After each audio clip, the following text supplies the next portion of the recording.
প্রধান অতিথি, আমাদের প্রিয় মানুষ, টাঙ্গাইলের বারবার নির্বাচিত সভাপতি এবং বৃহত্তর ময়মনসিংহের কৃতি সন্তান এরপর আহমদ আজম খান, এখানে সর্বস্তরের উপস্থিতি, নাম বলবো না বাইকে সময় দিয়ে, শুধু আমি একটি কথা বলবো।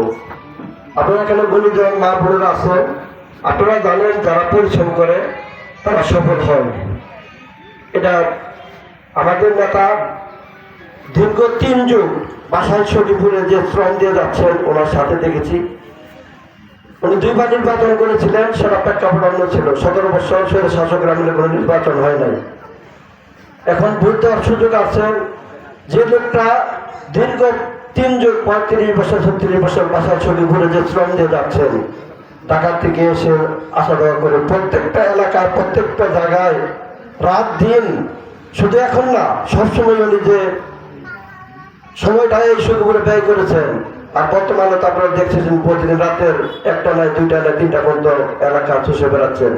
এই একটা সুযোগের ব্যক্তিকে যদি আমরা ভোট না দিয়ে অন্য কাউকে সংসদে পাঠাই, আর বিএনপি যদি সরকার গঠন করে, তাহলে আমাদের মতো বাসার শরীফের মতো মানুষ, জনগণের দুঃখ দুর্দশা থাকবে না।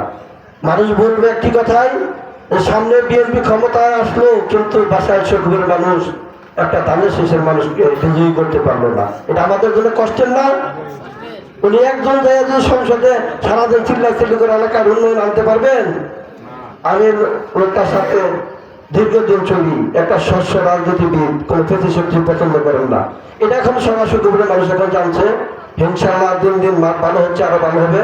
আপনাদের মা বোনদেরকে বলি, এই ভালো লোকটাকে আপনারা 12 ফেব্রুয়ারি ধানের শীষে বলতে বিজয়ী করেন, বাসাইল শরীফের উন্নয়ন হবে, এই প্রতিশ্রুতি দিতে পারি। এবং আপনাদের পায়ে হাত ধরে বলি, 12 ফেব্রুয়ারি আপনারা আজম ভাইকে একটা করে ধানের শীষে ভোট দেবেন। ধন্যবাদ সকলকে। আসসালামু আলাইকুম ওয়া রাহমাতুল্লাহি ওয়া বারাকাতুহু।